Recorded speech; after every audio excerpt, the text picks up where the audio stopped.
What's going on, world? You already know who it is. And for y'all that don't know, I'm Shamir Maloney. Stick around and I'll tell you more about myself right now. Let's get it. Yeah.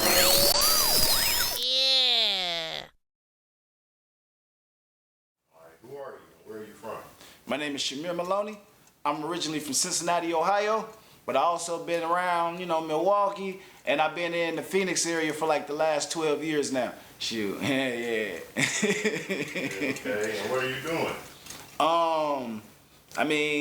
Right now I own a couple businesses. I'm a homeowner. I own a couple businesses. I own an HVAC company that's heat and ventilation and cooling.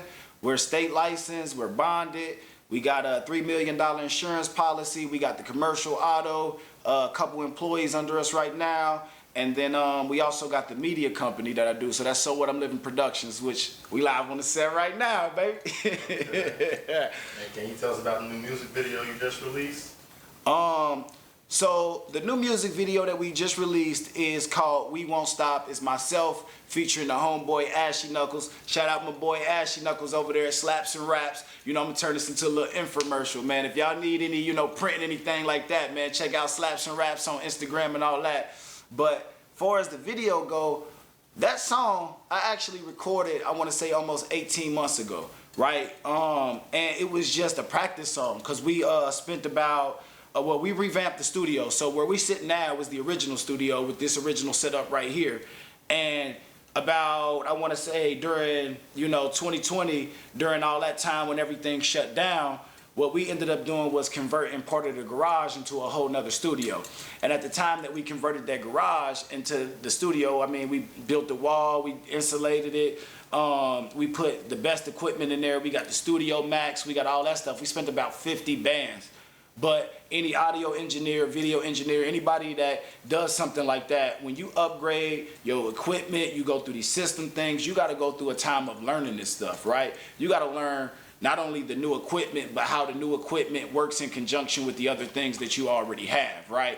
So with knowing that I had to do all of these things, what I started to do was put out a lot of practice songs. So if anybody's heard any music or anything from us in the last 3 or 4 years, it was basically us just working out the kinks of these systems that we were getting, right? And we were updating, Auto-Tune Pro, Studio Max. We're in the process of upgrading Studio A in there with Adobe Atmos, which is pretty much surround sound mixing and different things like that. So when the P. Diddy thing came into light, we already had that song. And not only did we have that song, I want to say about 6 or 7 months ago, I had an artist come from England over in the UK, right? And when that artist came from the UK, we had done a lot of videos. We rented out a video studio. We done like maybe 5 videos at that time. And it was just us, getting to learn the chemistry of each other. It was this artist's first videos, shoots and different things like that. I had a few cameramen out. Hell, you was one of the cameramen, DAESTRO, you know what I'm saying? And it was just us learning all this stuff, man. We got 4K cameras, we got drones, we got all of this stuff. So it was kind of like we were set to launch all of this stuff this fall. And when the P. Diddy thing came into light, it was kind of like no media or no publicity is bad publicity, right? So it's kind of like I latched onto it in our way. It wasn't like kind of like putting nobody down or nothing like that. We was just capturing the nostalgia of the bad boy thing, right? The shiny suits, the dancing, the fun songs, right? Because let's face it, man, the 90s was fun because of some of them hits like that. Some of the Mace stuff, the 112 stuff, Biggie, you know what I mean? So that's what we was trying to do, man. We was just trying to capture some of that nostalgia, some of that feeling while we were working out the bugs of all our studio stuff and different things like that. What do you think about this Diddy situation? Well, to be honest, man, I don't think about it one way or another, right? I look at the information as it comes over X, YouTube, Facebook, whatever, right? But I don't know, right? All I'm knowing is what the media box is telling me. So when it comes to, situations involving a man's, integrity, victims, where people been hurt, different things like that, I try to, just abstain from an opinion abstain from judgment and just sit back and observe the situation, right? So I don't want to laugh at the man, you know, his downfall. I don't want to, you know, defend, you know, this man and he got victims supposedly. I don't know, man. So it ain't on me to really think about that situation. But like I said, like with me, I already had this song. It was already Face That they talking about the dude. So it was like, all right, I'm about to drop this song, right? But I will say this about the Diddy situation. What I would like to see is kind of like I heard Method Man say, we got to separate that from the music. And a lot of people didn't understand what that was saying, right? But I want to reflect like back to Bill Cosby, right? When he went through his situation and different things like that, I used to see reruns of the Cosby Show every night, right? I don't see them no more, right? We see Will Smith go through a situation at the Grammys, right? I don't see Fresh Prince of Bel-Air no more, right? I don't see, hear a lot of music from R. Kelly and different things like that. Though these men did things that weren't all the way correct, you know, we can't deny that though these people influenced these projects, you know, it was groups of people that worked on these things, right? So I want to see the separation of that because I don't want to see this era of music die. Like, to be honest with you, I was a Tupac fan. I like Tupac. But I can't lie, when I hear a song, you know what I'm saying, from Puffy and them from back in the day, it draw a memory, right? I wasn't listening to that back then. I was listening to, you know what I'm saying, I was listening to Pac. I don't even want to say it on the interview because the other thing my dude was too lit. And, you know, back then, you know, when you chose a side, you chose a side. But I ain't going to sit here and lie. Like, when I hear, you know, things like You Always Love Big Papa, you know, you hear things like Hypnotize. You hear certain songs that you don't go back and reflect on them times, man, with paper food stamps. You don't go back and reflect on them box Mercedes, you know what I'm saying, on them joints like that, right? So that's one thing I will say, man. If we can try to like save and preserve certain eras of music and, you know what I mean, media, because like I don't see Fat Albert no more, bro, right? Fat Albert was not only, you know, monumental in helping people grow up, you know what I'm saying? It was on clothes, for us, by us. It helped other, you know, generations grow up around that. You get what I'm saying? So when you talk about, you know, the downfall of Bill Cosby, right? You also got to remember how many people he employed, how many people he touched through, you know, just being able to see, you know, a Dr. Huxtable, right? A lawyer, right? With Claire. Certain things we wasn't seeing in our neighborhood, man. We ain't seen none of that, right? And now these things are stripped from that thing. They ain't seeing it again. I don't see nothing that's replacing these shows that are coming off because you got these so-called moguls falling off. And like I say, I don't think no way about it, man. The man guilty, he go to jail. But like, let's separate that from the body of work, is all I'm trying to say. Because it ain't just him. It was people and groups of people that worked on them projects, G. That's it. Okay. Yeah, now when can the people expect new material from you? I mean, I just told you, man, I got stuff dropping. Oh, man, listen, bro. You got this dropping on Monday, right? We shooting this right now just because, you know what I'm saying, we trying to keep y'all engaged in what's going on, right? Tuesday, we got the SWAT team. We out there doing gun training with the SWAT team this Tuesday. You know what I'm saying? I think that's about, you know, I don't know, maybe 30-minute episode. That one dope. We doing things like the Dickerson drill. We doing things like... man, just all kind of stuff. That one dope. We got the live stream on Wednesday with a live performance. Thursday, we got a shoe show talking about exclusive shoes and things like that. On Friday, we got another gun review type tutorial deal. We got new songs dropping every month. In between, I mean, new music videos dropping every month. In between them, we got new songs dropping every month. We got cartoons. We got skits. Right now, we got voiceovers coming out every day, right? Talking about some of these particular things, shining a light on people, right? We got so much material that we made. We made it because we want to. We made it because we not getting, like, you know what I'm saying, a check from nobody. Nobody influencing the work that we doing, right? And when people tell us that we can't post this work, we made a website. We go post that work on that website, right? We are being proactive to, y'all not about to tell me what I can and can't do, right? I don't want to be on yours when I got mine. You don't want to let me do what I got to do on yours. I got mine over here, right? So that's what sowhatimliving.com is about, man. It's a platform, bro. We got chat rooms on there. We got live streams on there. We got the coders working on it right now to get it turned into an app that'll be something like Facebook and YouTube. You know what I'm saying? So you can get on there. But all of these things, man, even if you get on our platform, still use theirs. Use them all. Utilize everything that you can, right? But one thing I don't want to do is limit myself, because I hear a lot of times like, oh, Shamir, you do this, you do that, you do that. I'm gonna do everything that I want to do inside my brain, because why would I limit me? Who gonna tell me that I can't go act? You know what? You tell me I can't go act, I'm gonna go buy a camera, I'm gonna go do my own acting thing. So what if nobody watch it? So what if 2 people watch it? It's what I wanted to do, and I was happy in doing what I wanted to do. I hear a lot of times, man, like people 30, 40, 50 years old, like, and they quit rapping. They'll quit singing. They'll quit playing an instrument. They'll quit hooping. They'll quit doing the thing that they love to do because they feel like they've outgrown it and there's no more success, right? If you were doing that thing ultimately to look for a payoff, you didn't love it. You were in pursuit of a paycheck. But who is anybody to tell you to stop doing the thing that you love? Yeah. If anybody tells you to stop doing the thing that you love, they are miserable, they unhappy, you know what I'm saying? They tell you you can't, maybe my song ain't for you.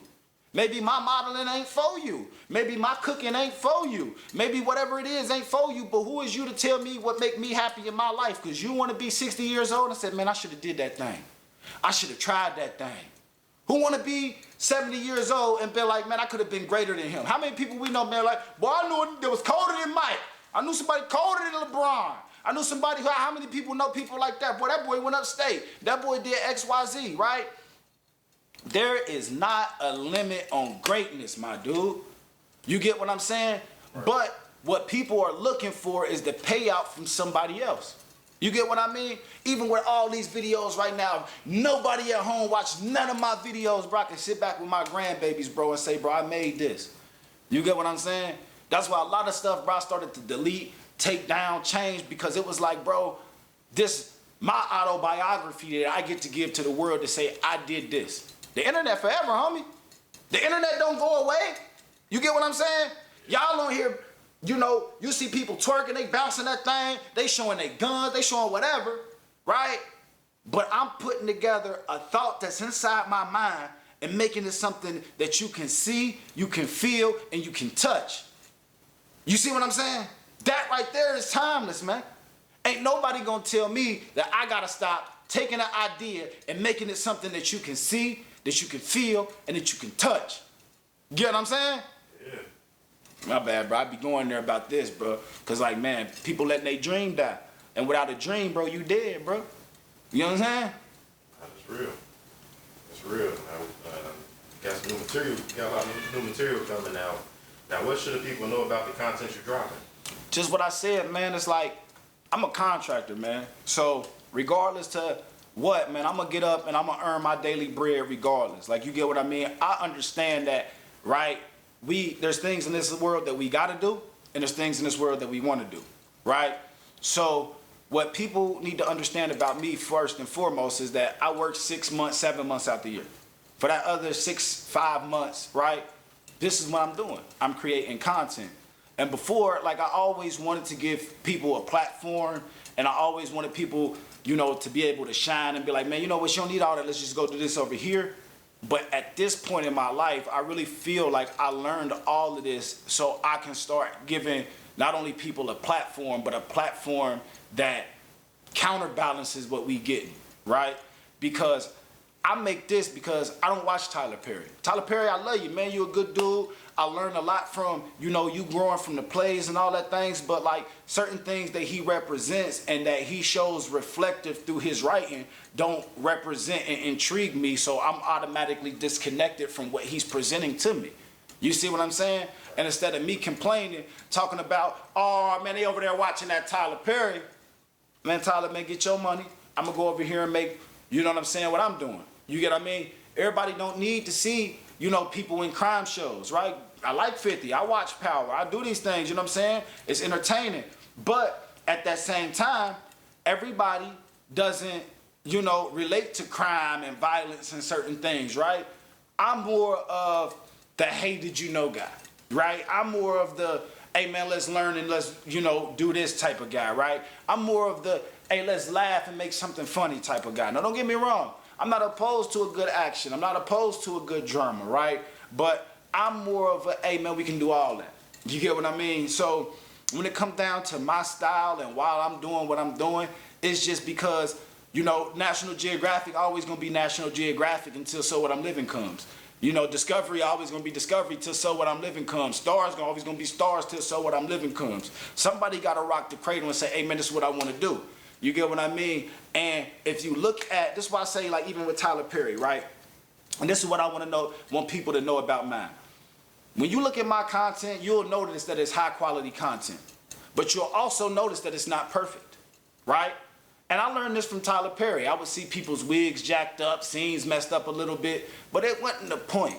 It was the point that he's constantly pushing good content to his viewers, right? That they can watch and they can be entertained and it fills that void, right? So I'm not aiming for perfection. What I'm aiming for is giving people good quality content that counterbalances what they might not want to watch. You get what I'm saying? Because if I'm strolling and I'm doing the death stroll, I'm seeing fight, you know, booty video. I might see something educational, political, politics.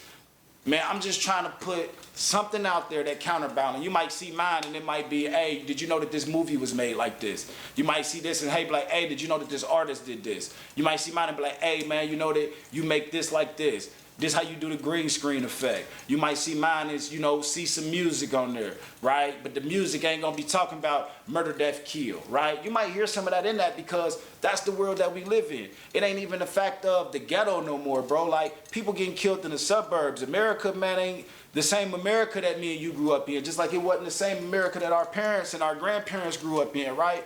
So, like, we come into the reality that, man, America's something different, right? And knowing that America's something different, man, what I'm trying to do is just create that counterbalance. Man, I don't mean to iterate the same fact over and over and over again, but sometimes you got to drive that shit home, man. You feel me? Right. I feel it.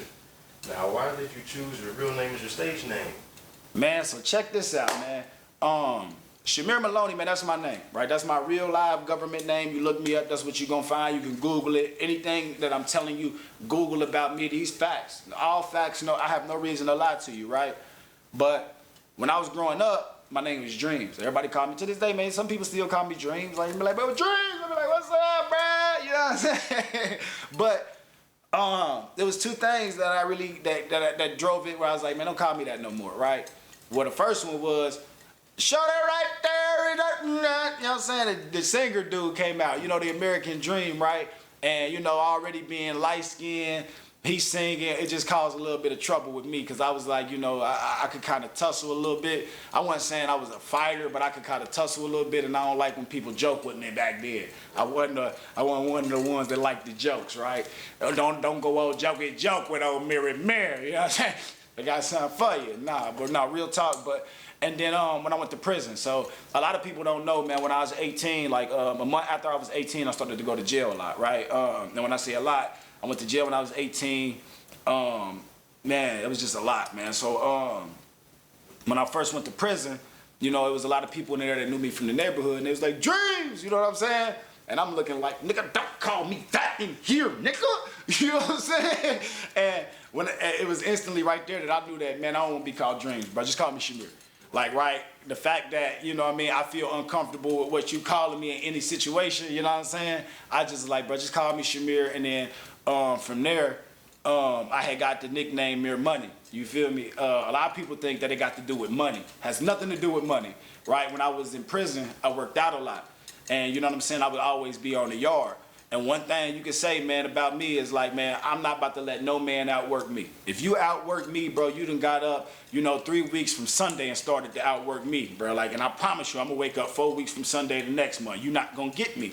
So when we'd be on the yard, you know, I be down there, I get down, and you know, when you get your workout in, they call it the money. You know what I'm saying? So they be like, you know, Big Mere Money was a coin of, you know, push-ups, dips, pull-ups, right? And it was more of an earned nickname versus, hey man, I like how this sound, call me this, right? So that's kind of where that came from, and it just felt more comfortable being the man I was, Shamir Maloney, aka Big Mere Money. You know, I used to be big, man. You know what I'm saying? You know what I'm saying? I got to eat a little cake and a little pie, man. I'm getting on my little workouts. You know what I'm saying? I get it back in a minute. You know what I mean? Yeah. So when you say you went to prison, when that happened, how long were you in? Ooh, so it started when I was 18, like I say.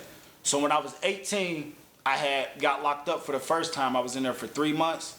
I got out, ultimately ended up going to what they call a CBDC, which is a community-based correctional facility. Otherwise, River City for y'all at home. And that was harder than the joint, but we'll fast forward from that. So I did like 6 months in there.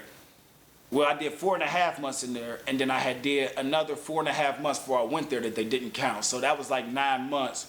I got out of there for like maybe 8 or 9 months. I got out of there in July. By the next June, I was going to prison, right? Because I had some time on the shelf or whatever. I did 30 months that time, so that's 2.5 years. And then I had went back to prison when I was 25 till I was 27. I had got 2 years, and I think I got out maybe like 3 months early on good behavior or a Senate bill or something. But that one right here, that was in Arizona. You know what I'm saying? So I went to prison in Ohio, all that other stuff, and then that last go around was in Arizona, right? So then, yeah, I got out, and I was like, yeah, I'm done with all that good stuff. Gotcha. Hey, put some time in. Yeah, so I want to say all together, maybe like, man, maybe 5.5, 6 years all together or something like that. Yeah. Okay. Something like that. Okay. And what did you do? Well, each time. I'll be honest with you, I was a pistol packing drug dealer, man. I sold drugs, and I had me a pistol to protect the money from selling drugs. I wasn't never like, I'm about to go out and go rob people, I'm gonna rob a store, right? Just growing up where I'm from, man, you used to talk to sell drugs, how you get some money, you know what I'm saying? And, you know, people want to come take that money, so you got your gun. I was always told you better get caught with it than without it, you know what I'm saying? So it's a dangerous world, man could kill you, you better be able to protect yourself, you know what I mean? So, you know, it was some nights, man, we made so much money on that, and you know, in them streets, you know, they, you know, OG tell us, man, walk home with that thing. You like, man, walk home with that motherfucker out, boy, you tripping. You know what I'm saying? Like, you hop in that car, boy, you talking about all the way from that traffic, that thing, to the door when you get out that thing. I'm talking about all the way on the ride home, bro. You got that thing on you, know what I'm saying? But that was a different era, but I was raised in the crack era. Like, you know what I'm saying? Like, I am the generation, I'm a millennial, you know what I'm saying? So, like, I am the product of what crack did to our neighborhood, right? So, I look at that shit kind of like, it's a gift and a curse in a way, right? You know what I'm saying? So, yeah. Okay, so what changed, and why are you not going to jail now? Well, the fact that it's not a gift and a curse, it's really a curse, right?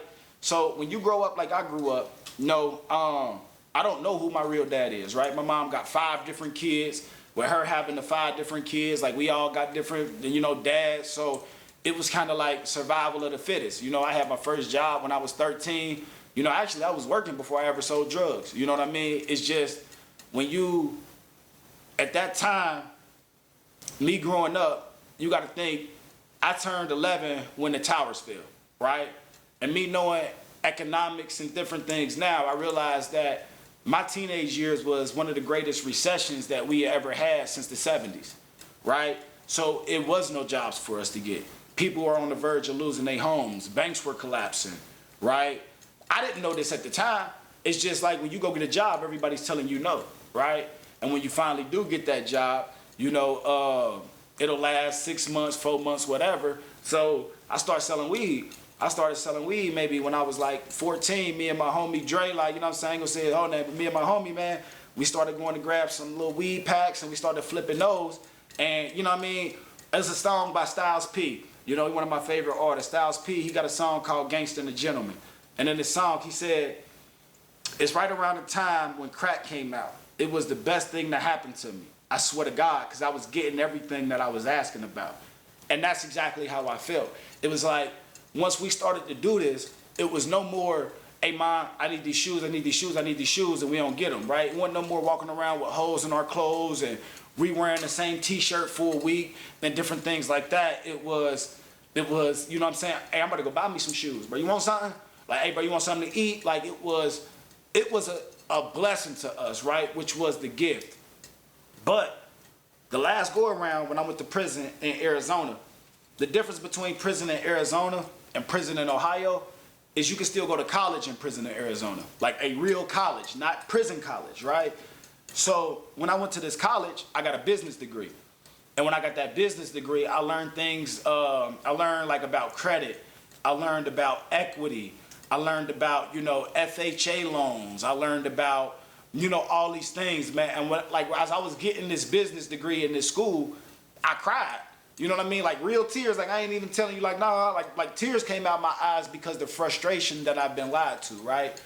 I didn't know that buying a house was as easy as buying a house was. I thought that you needed $100,000, $500,000 to go buy a house. I didn't know that you could go buy a house with $3,500, right? I didn't know that you had 10 times the amount of whatever you had on paper available to you. I didn't know about credit cards. I thought that this was stuff for rich people.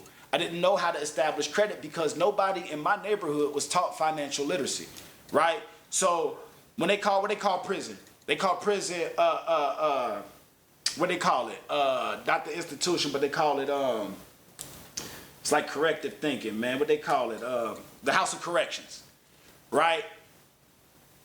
If you go in there and you program the right way, I ain't saying everybody, but if you go in there and you program the right way, it's a lot of benefit that you can get out the prison system.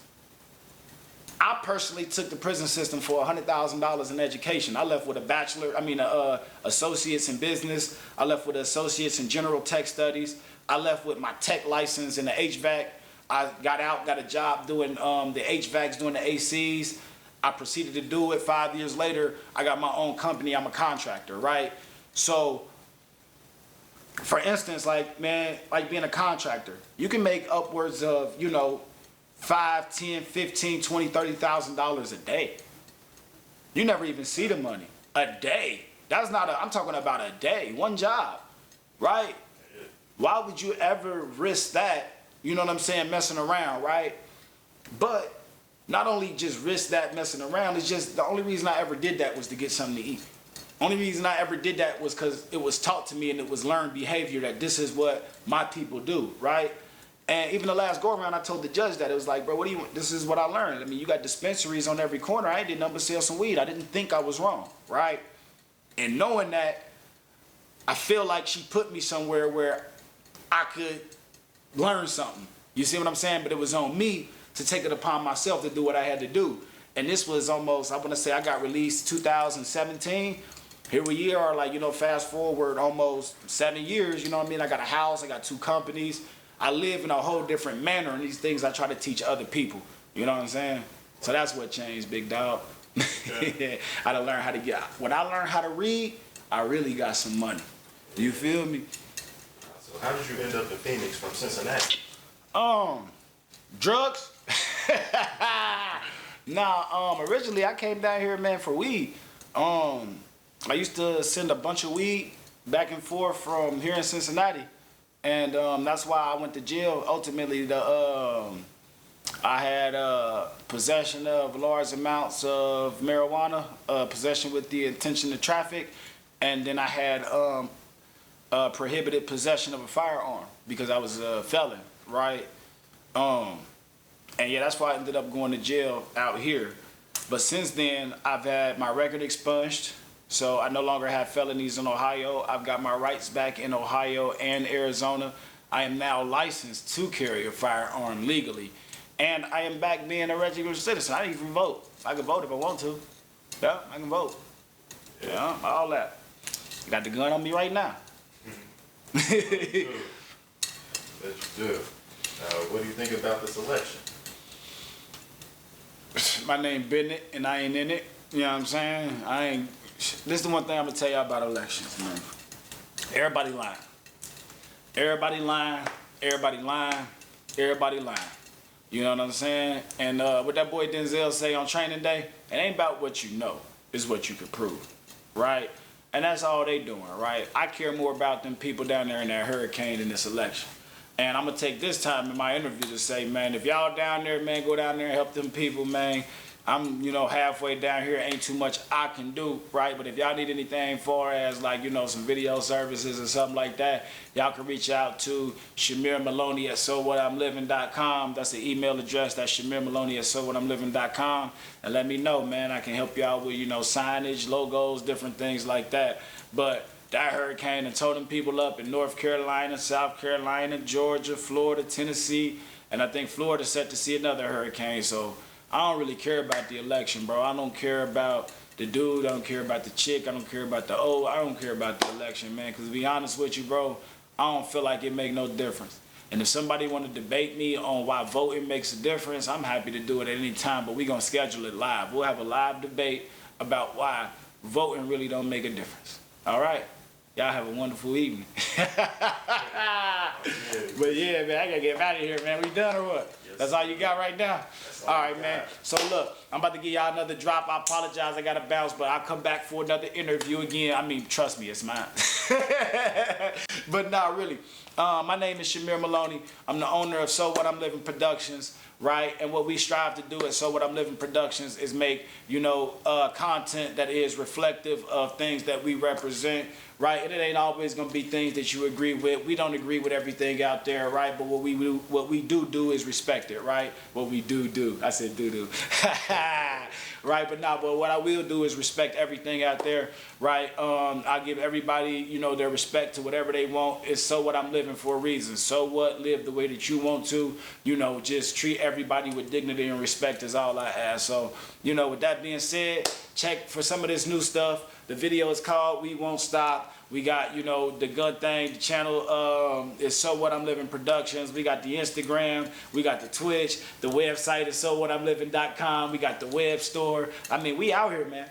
We outside. So if y'all don't do nothing else, man, just check out something and tell me if you like it or don't like it. You don't gotta like none of my stuff. I promise to God you don't gotta like none of my stuff. Just tell me you don't like it. So I know that this type of person don't like my stuff, so I'm not marketing and making stuff trying to cater to you. That's all I'm saying. Help me out with my demographics so we can do each other a favor. I'll stay out your newsfeed. You feel me? Straight like that. Peace.